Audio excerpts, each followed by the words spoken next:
Fala Vascão! Sejam muito bem-vindos a mais um vídeo. Para quem não me conhece, eu sou o Lucas e esse é o canal do Gigante, o canal do Torcedor Vascaíno.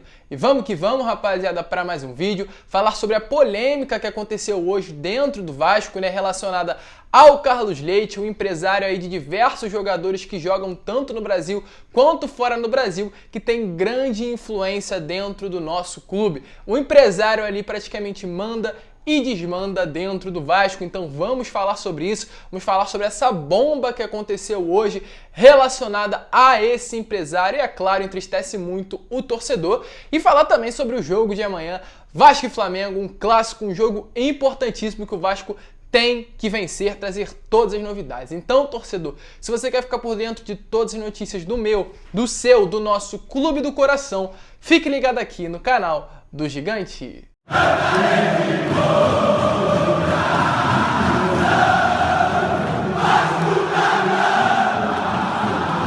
Então vamos que vamos, rapaziada, vamos para mais um vídeo, mas antes vou pedir rapidinho para você, torcedor vascaíno que está chegando aqui pela primeira vez, ainda não é inscrito do canal, para se inscrever aqui embaixo e ativar o seu sininho de notificação para que todos os vídeos que eu enviar eles possam chegar até você. E além disso também eu vou pedir para você deixar o seu like, pois quando você deixa o seu like, o YouTube recomenda esse vídeo para outros vascaínos e, como eu sempre falo, vascaíno ajuda vascaíno, eu tenho certeza que você vai me dar essa moral.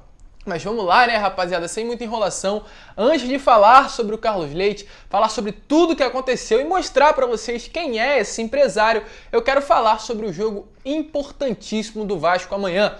Um Vasco-Flamengo, um jogo importantíssimo, um dos maiores jogos aí, do nosso futebol, do futebol brasileiro, e o nosso maior rival. O Vasco não ganha do Flamengo aí, rapaziada, há 3 anos, equivalente aí a 16 jogos, a maior série de invencibilidade desse confronto, São 20 jogos ali, o Flamengo passou 20 jogos sem vencer do Vasco da Gama. E essa meta aí está perto de ser batida para o nosso rival, O Vasco não pode ficar 16 jogos sem vencer o Flamengo, uma gestão aí do Campelo que não ganhou um jogo sequer do nosso maior rival, então realmente uma gestão que trouxe muitos pontos negativos para o nosso clube, mas ainda bem que já foi embora, uma nova está presente, esperamos que uma nova faça a diferença, Mas esse não é o assunto é Vasco e Flamengo. Volto a repetir, um jogo que vale aí não só 3 pontos, mas vale também, essa disputa entre rivais, vale também a supremacia de clássico, vale também a dignidade do nosso Gigante da Colina, então tem que entrar para vencer, tanto por conta de ser um clássico, quanto por conta de estar valendo 3 pontos nessa partida. E temos aí grandes novidades que podem surgir nesse jogo, nesse confronto, mudanças na escalação. Leandro Castan aí está suspenso por conta do lance que ocorreu lá no domingo contra a equipe do Bahia, um lance que acredito que todos os torcedores já viram, a entrada que resultou na expulsão do Leandro Castan e na suspensão para esse jogo de amanhã contra a equipe do Flamengo. E também, tivemos aí, provavelmente vamos ter mais uma baixa com relação ali à ponta esquerda, uma mudança que irá ocorrer, É claro, no lugar do Leandro Castan, o Vanderlei já afirmou que quem vai entrar é o Ricardo Graça, porém também poderão haver outras mudanças. Vimos ali ao longo dos treinamentos que aconteceram essa semana que provavelmente Thales Magno vai perder a sua vaga de titular.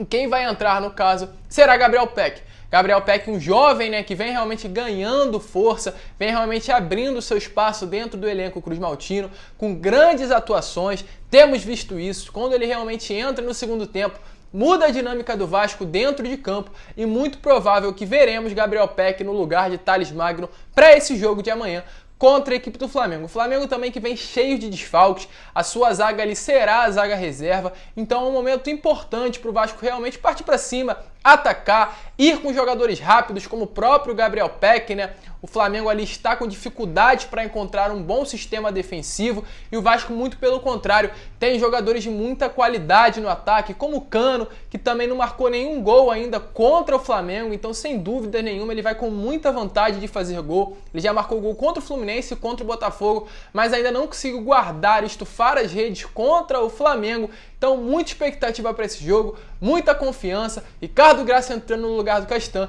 e muito provável ali que Gabriel Peck entre no lugar de Thales Magno. Mudanças, um jogo importante, um jogo decisivo que vale a vitória. O torcedor quer a vitória, não aguenta mais empate ou derrota para o nosso maior rival, o Clube da Gávea aí, né, como muitos torcedores vascaínos costumam dizer.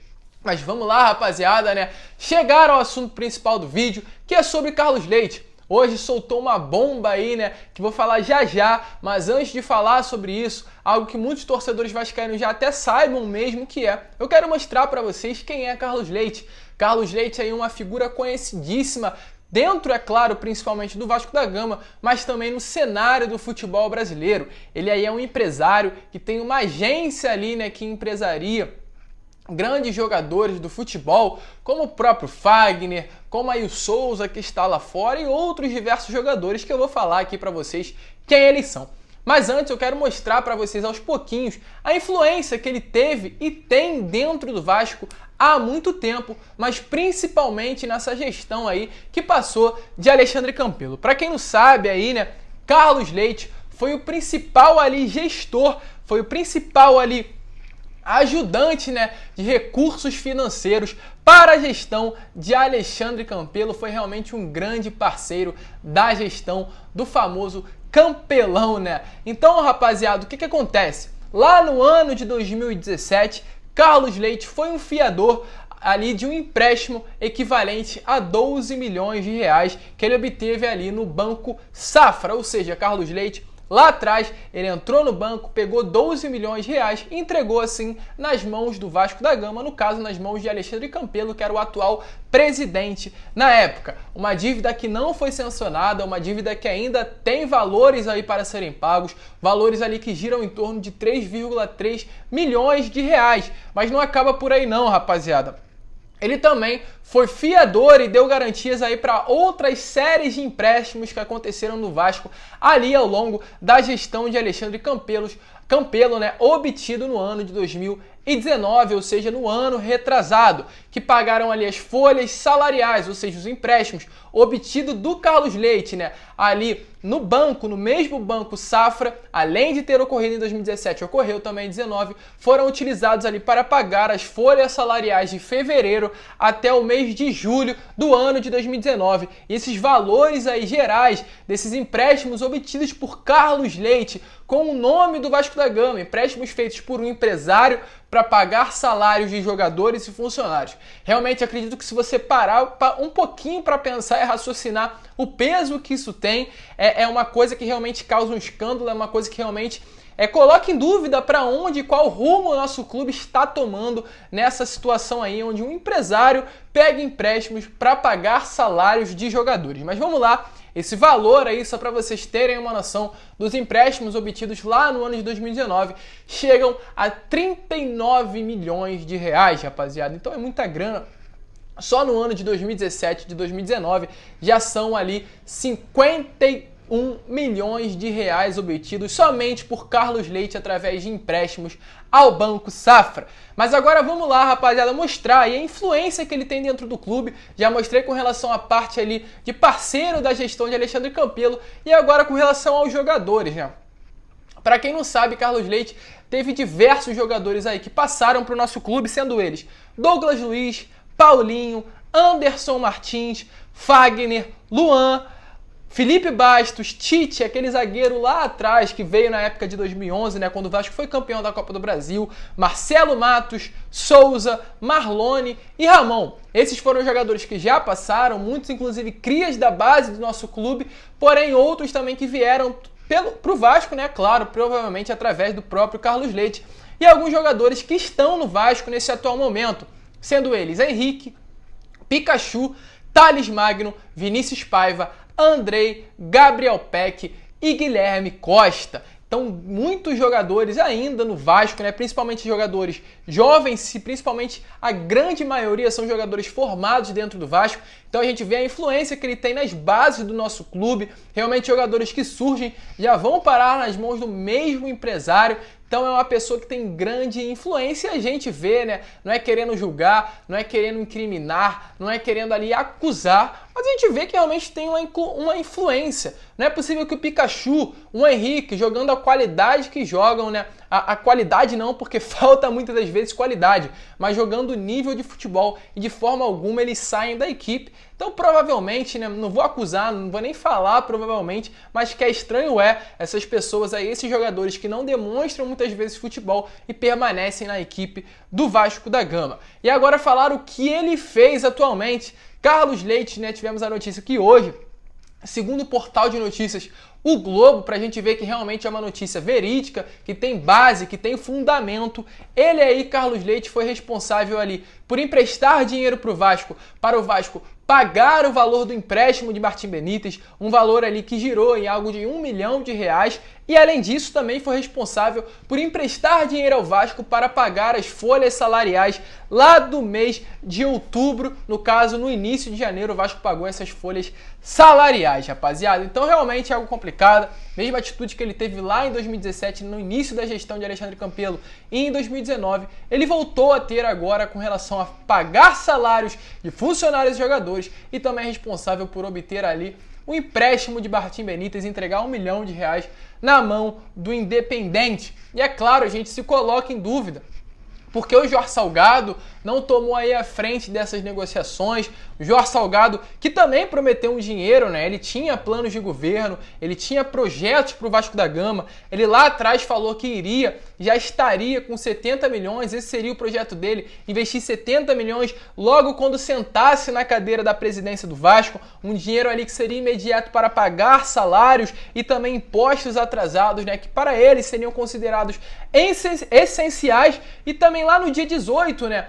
Antes, só para deixar claro, no dia 18 de dezembro de 2020, antes ali do empréstimo feito por Carlos Leite para pagar os salários dos jogadores e também para pagar ali o valor do empréstimo de Martim Benítez, ele, Jorge Salgado, confirmou que já havia obtido 40, aliás, milhões de reais. Ou seja, se Jorge Salgado lá no dia 18, antes desses acontecimentos, antes do valor pago por Carlos Leite, antes do valor emprestado, né? Carlos Leite pegou emprestado para pagar Benítez e pagar os salários, lá no dia 18, Jorge Salgado confirmou que já teria obtido 40 milhões de reais. Então se ele obteve esses 40 milhões de reais, por que não saiu do bolso dele para pagar aí, para fazer tudo que o Vasco fez com o dinheiro do empréstimo aí de Carlos Leite? Então é uma situação complicada. Será que o Vasco tem um novo dono? Será que aí o Vasco literalmente está nas mãos do empresário Carlos Leite? Uma pessoa aí que realmente pode ser vascaíno de coração,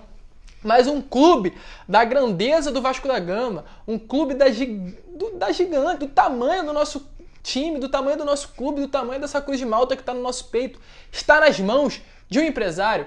É uma situação muito complicada, né? Para muitos ele manda e desmanda, ele manda na escalação, ele manda no Vasco, e é realmente algo muito complicado. E eu vou pedir sua opinião, deixa aí nos comentários o que você acha disso tudo. É uma situação muito complicada, e inclusive entristece, é claro, o torcedor vascaíno em ver o nosso clube, o nosso gigante da colina, uma das nossas maiores paixões, está nas mãos aí de um possível empresário, mas é claro, esperamos que não seja isso, esperamos que seja apenas uma ilusão do torcedor. Mas rapaziada, essas foram as notícias, tudo que aconteceu no dia a dia do nosso Vasco. Amanhã, às 7 horas da manhã, eu volto com um vídeo para vocês, 7 horas não, às 10 horas da manhã, eu volto com um vídeo para vocês trazendo todas as novidades. Então é claro, se você curtiu, se inscreva, ative o seu sininho de notificação para você receber todos os vídeos. Deixe o seu like e deixe o seu comentário. Muito obrigado de verdade por você ter assistido esse vídeo até o final. Uma grande noite, que Deus aí, Papai do Céu, abençoe a sua família, abençoe você, e que amanhã às 10 horas da manhã você volte aqui para assistir mais um vídeo do nosso canal. Vamos que vamos, amanhã é dia de Vasco, Vasco-Flamengo, um jogo decisivo, um jogo importantíssimo. Um grande abraço a todos e saudações vascaínas!